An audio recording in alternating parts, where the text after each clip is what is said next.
Hello guys, how are we doing and welcome back to the channel. Today's video brings the first map guide, whatever you want to call it, for Black Ops 6 ranked play. Today we're going to be looking at the Vault callouts. It's going to be a relatively quick video. I don't want to spend too much time looking at it, so you guys could just watch the video and know exactly what's going to happen. If you want, on my Discord there's going to be a callout guide which is going to show the map from a bird's eye view and have all the callouts on there as well. So feel free to ping all that up before the video and we can run through it together, or you can just watch the video and absorb information if that's how you prefer to learn. So, without further ado, let's get into it. So I think S&D and Hardpoint are going to be in ranked play for this map, unless they take S&D out because it's a little bit chalked. So I feel, you know what, it's a good start. It's a good start. So what we'll do, we'll start back here. This is bottom art. This is top art up here. So if, you know, bottom art, top art, you can tell that because of all these beautiful paintings. We then move back to garden, which is this whole situation back here. We then slowly move into, this is actually a hard one, it's P4, so that'll be P4, and then if you're up here, it will be top P4. And then on there's a couple of headies people like to sit at when they are, you know, being challenged from here. You've got a couple of jeeps, so there's J1, J2, and J3, or you can say left jeep, middle jeep, right jeep. It's up to you depending on which way you're facing, but a more efficient way, a more global way of doing it is J1, J2, J3. And then on the side here, you've got scaff or scaffold. It's up to you what you want to call it, but scaff tends to be the best thing. Statue, if anyone's sat on the heady right there, that's called statue. You then have lion, which is just this little area here. I'm then going to move around the map this way. But first, this area is called lights, and you can tell because of all the lights in the room. I'm just trying to think of things that will be easy for you to remember. We then have square, because there's a square on the floor. I guess that's as logical as it gets.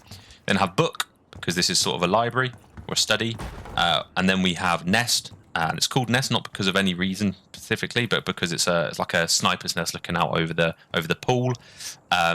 We then have a few headies here, which we're going to get onto shortly. But obviously this is pool. You have cat, which is this whole little bit up here, this whole thing that looks over P1, and pool is cat. So far cat, close cat, depending on where they are. But that generally is cat or catwalk, if it's easier for you to say that. Obviously we have pool, we then have P2, I think this is, yep, so this will be P2. But what you'll notice, there's a bunch of headies here. So you've got, all of these have trees, and what you could do if you want to make it really simple is say mid-tree heady, far tree heady, you know, it's really complex. So what we've done is made it a little bit easier. So you go T1, T2, T3, and T4, but all these headies that have these trees on. So if you're here and you go, okay, there's someone sat T3, you know exactly they mean that heady. If they go, oh, they're sat close T1, you know they're literally just around this corner. But yeah, T1, 2, 3, and 4 from this position is the best way to go for it, because you're likely to challenge those header glitches when you're defending P2, so it makes sense to do it in that order. Moving out the backside here, you then have oil, because this is like an oil tank. I don't think it is oil, it's probably water because of the pool, but we call it oil because that's just a universal thing we say in COD. We have ammo, which are these boxes here, so these ammo boxes. And then have tank, so if someone's laid on top of the tank, this is what you call it. That is tank. We then have trophy, because this is like a trophy room. So you've got trophy, bottom trophy, sorry, and then top trophy, trophy stairs if there's anyone lingering in here. But again, quite easy to remember, but you just got to remember it's called that because of the trophies in this room, and that should make it easier to remember. We then have this area here, which is just called hall. It's quite easy, it's just hall. Before we get around that side, we're going to go through middle. So this general area is P1. This whole thing is a hard point. This specific room down here is called broken. We then call this water for obvious reasons. So this has got water in it. We can always call this AS&D because there is a bomb site in here. But water, AS&D, up to you. Broken. And then this is basement or vault stairs. That's the general way of doing it. Then when you move out to here, you can call this P3. So this area from about there to there is P3. This little room, P1 cut. You then have P1 desks and P1 pillars. So depending if they're on this side over there, you'd say P1 pillars. If they were behind here, you'd say P1 desk.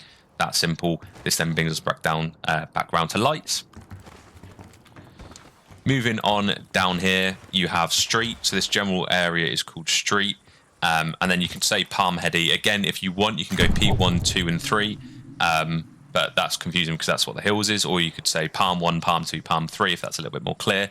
But yeah, street heady, close, far, or near, or middle is absolutely fine. And then a typical place for people to sit is on this van, and we just call this black van. And then that takes us right back to the beginning, where you've got top and bottom art. So I don't think I've missed anything. I'm just checking my reference here to make sure I haven't. I think looks good.